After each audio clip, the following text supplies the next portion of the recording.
beautiful, gorgeous Nomies. Welcome back to my channel. If this is your first time here, welcome. I am Nova, and this is Nova Gnome Creations.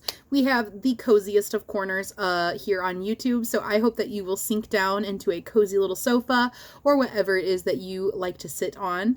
Maybe grab yourself a drink, maybe grab yourself a project, and just hang out and take some deep breaths. And just unwind. Just spend some time for you. Spend some time focused on whatever you would like to focus on. And let this moment just be about you. If this is not your first time here, welcome back, my Nomi. You know the drill. Come on into the cozy little corner. Leave your worries at the door. Check them in with the bag man. Tell him you can stash those in the back. I don't need them right now. And close that door. Come in, take a seat, grab your favorite drink from our fully stocked drink bar, and let us relax together. So, I am working on a new project. I've been working on it a little bit here and there. If you guys saw on my community tab the other day when I shared that post about the problem with crafting at 10:30 p.m. is it's one moment before it's 2:30 p.m. suddenly, or something along those lines. I just, butchered the crap out of it, but it's there if you want to read it. It's just a funny post I found. Well, I shared that at 3 a.m. if you guys didn't notice. Some of you did, I know, because you were also awake at 3 a.m. probably crocheting. But what I was doing when I shared that was actually working on this. So I started a new project, and can you guys guess what book it's from? Ta-da! Crochet Creatures. I am going to do a book look with you guys next week on this book, okay? So I asked you guys if you wanted a book look, and you guys were overwhelmingly like, yes, book look. So we're going to do a book look on it, which I knew you guys would want a book look on this. And I want to thank Lynette again for sending this to me. I literally am in love with this book. This is the coolest book ever. Okay, for one, let's just take a moment to appreciate the beauty, appreciate the thickness, and look at this. Yes, okay. So I decided to start with a small project. She has the book divided.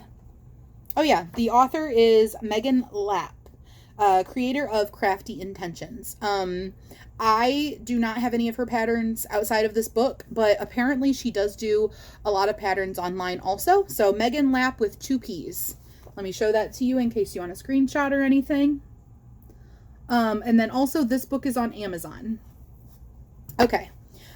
She has the book kind of divided into small projects, big projects. And I will go more into that when I do my book look,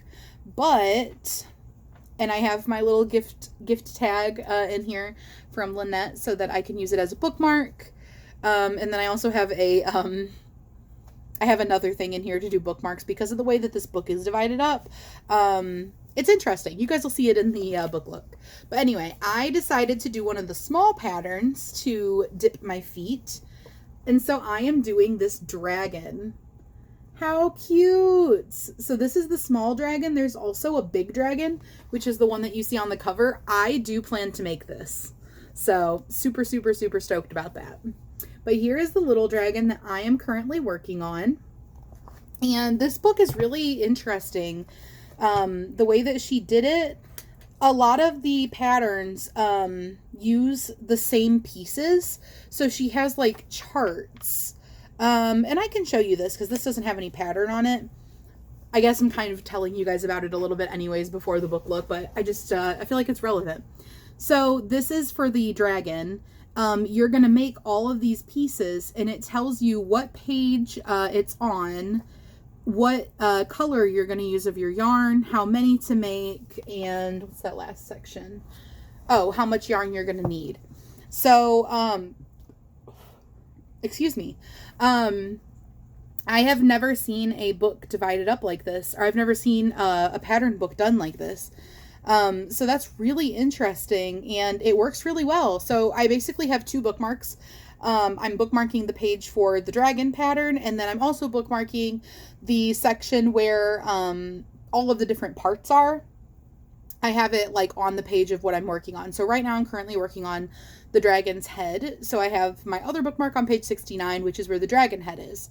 And you'll notice, like I showed you guys that little chart, it says like main color of yarn or accent color, because depending on what you're making, some of them you're gonna make the pieces in your accent color or your main color, or during the piece it'll tell you when to change color for that specific pattern. So for example, I know that there are some in here like this for the leg that I just made a little bit ago. Okay, so for example, for part 2 of the foot, it says starting with main color yarn for Alcee, Dragon, Griffin, Hippogriff, and Wyvern. Start with accent color for Cockatrice and Phoenix. And then later on, it says note, for the Cockatrice and the Phoenix, fasten off the accent color and attach main color. So it tells you, if you're like for each pattern, when to switch colors and stuff. So it's pretty cool. I really, really like the way that this book is set up. It, like I said, it's so interesting. What is this? One second. Oh, it's the Wyvern. Ooh. This is the Wyvern. This is another one of the smaller patterns. So it's a different type of dragon. Basically, the difference between a wyvern and a dragon is the number of legs that they have.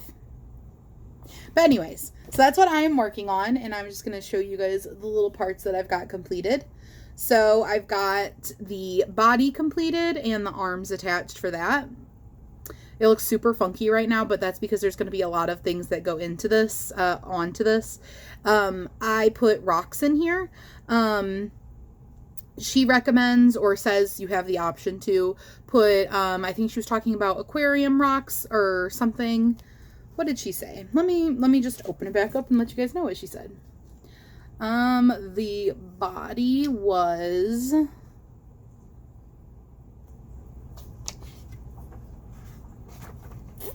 let's see, page 63.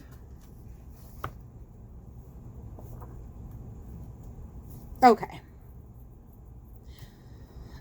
It is optional to include some glass gems for weight at the bottom of the body. This can make the piece more balanced and stable. I don't have glass gems, but what I do have is a bag of river rocks, which you guys have probably seen me use before. I occasionally use them to weight my plushies. So that's what I did, is I put some river rocks in here, and then I closed it up. Obviously, it's also got some stuffing in here. And then I also have made, at this point, these are going to be little hind legs, or little, like the little bottom legs, kind of like little haunches. And I think they're going to kind of like attach like this or something. I'm not 100% sure yet. I haven't gotten to that point, but I've got these made. And these are worked really interestingly. You like work this piece and you work like the little circle piece, and then you like connect them together and work around the whole thing. So that's really cool. And that's what that looks like so far. Okay, not to be like that person, but these look like a little questionable from this angle. And then the other thing that I'm working on is currently working on the face. And these are going to be the little nose pieces. Aren't those cute? So this is going to be the head, and I'm going to be finishing up, putting my eyes on. So yeah, these are all of my bits and bobs. Whoops, I'm not able to pick them all up at one time very well. Here's all my bits and bobs so far for my dragon. And I will keep you guys updated on the status of my dragon. And then the other thing that I wanted to show you guys for this video is I did some crafting during my little staycation thing when my sister visited. You guys may have seen them in the background here. There's some paintings.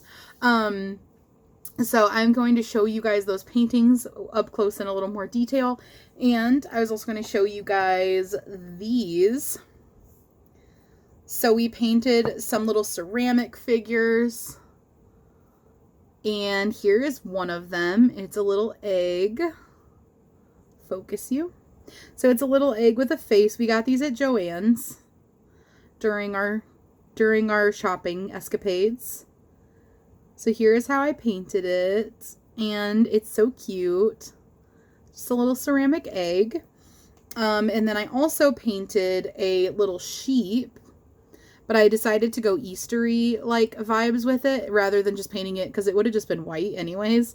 So for one, I gave it little black eyes with little blue dots in the middle, little pink cheeks. I gave it some like pastel hair up top.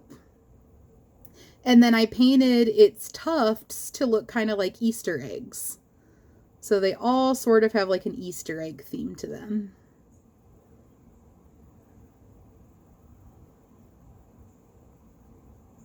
And that is how I painted my little lamb.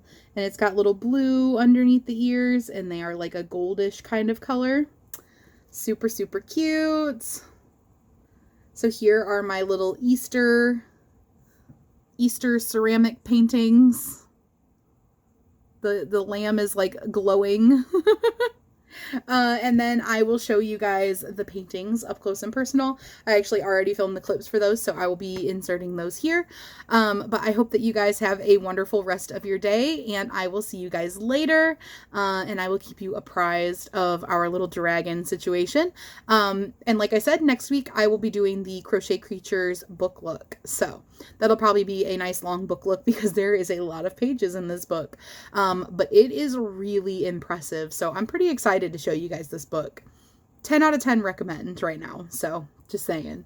All right, guys, I will see you later. I hope you have a great day, and I'll see you later. Bye. So here is one artwork that we made at our little beach house. We had it planned out that we wanted to do something like painting with a twist. I don't know if it's called that in a lot of places or if that's just up in Michigan in our town what it's called, but it's the thing. I know that it's a popular like model for a business. It's the thing where you do like wine and painting, and they show you guys how to like paint something and everybody paints it, and everybody drinks wine. I'm sure you've heard of stuff like that. Well, we've never done one, but we've been like talking about like, well, we could just do one at home, like pull something up on YouTube or whatever and watch that and then do our own painting. So that is what we did. We found this on YouTube. I am actually not sure where she found it. I will see if I can get the link for you guys just in case anyone else is interested in doing this. But I don't know what she searched. She pulled this up on her tablet and we were just like, yep, that looks good. And decided to paint it.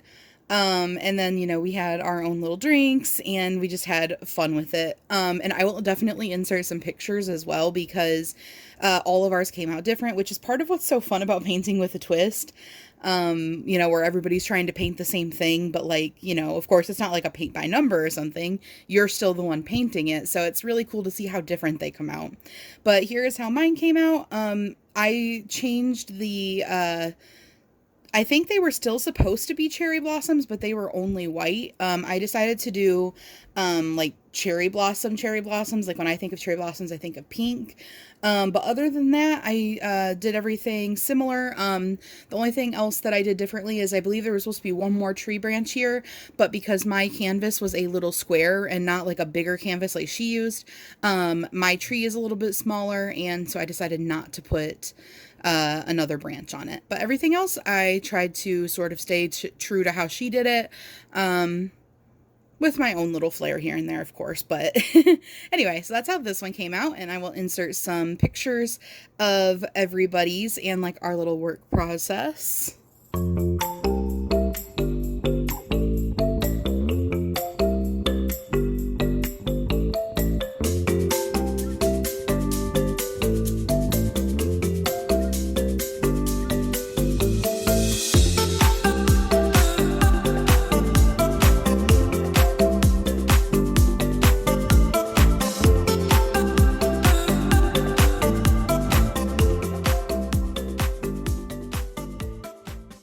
And here is the next thing that we made. Well, not in order of when we made them or anything, but here's another thing we made. This is the only other like canvas painting. We spent like hours and hours on all of our painting sessions, so this is what we fit in. But we had the idea to paint a, like the ocean. And originally the idea had been, oh, we'll stand on the balcony or the porch or whatever you want to call it. It's not a balcony. I don't know why I said that. We'll stand on the deck and look at the ocean and paint it, and it'll be like, you know, very picturesque. It was incredibly windy. There was absolutely no way we were standing out there with any type of supplies and they weren't going to fly away. So we decided to paint inside. But when we were out beachcombing one time, I was like, oh my gosh, I just had an idea. I was like, what if we do like the sandy shore at the bottom and we put some of our beachcombing finds on it? Well, she's like, yes, let's do that. So we ended up having to run out, and I went home and grabbed my hot glue gun so we could do this. Couple things I learned from that, and I will tell you those. So we're like, yes, love this idea. Well, for one, she actually had the idea to go around the frame, and I loved that idea even better. It looks so good. And then also to paint 2023 in here in a darker brown, and it looks like it's like wet, you know, like you, I don't know, carved it in with water or something. I don't know. It looks really cool. And believe it or not, we found little crab shells, no crabs in them, just the shells. And so that was super cool. She found a really little one. Unfortunately, hers got smushed in the plane ride home. She even took it in a carry-on, but these are very, very thin. I don't know if you can tell by the sound.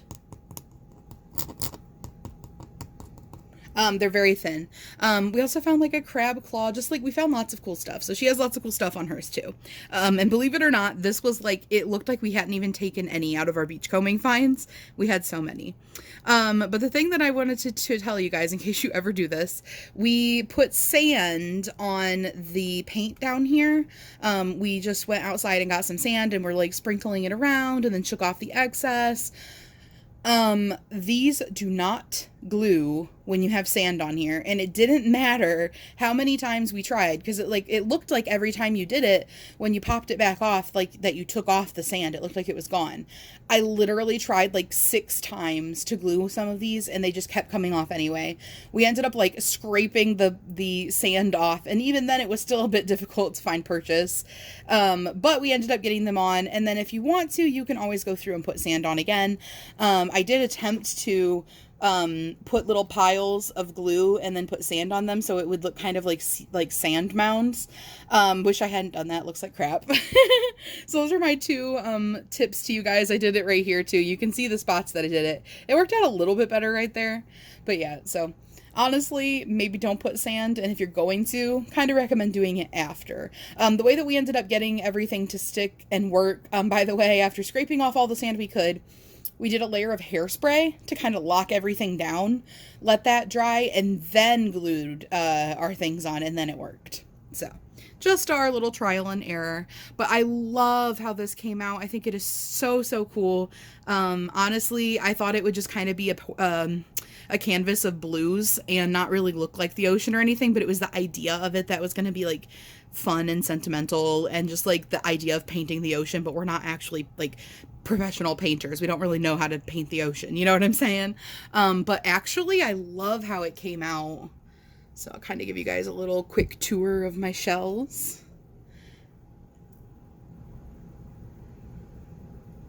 Try not to block the light. And there we go. There's my beach painting 2023.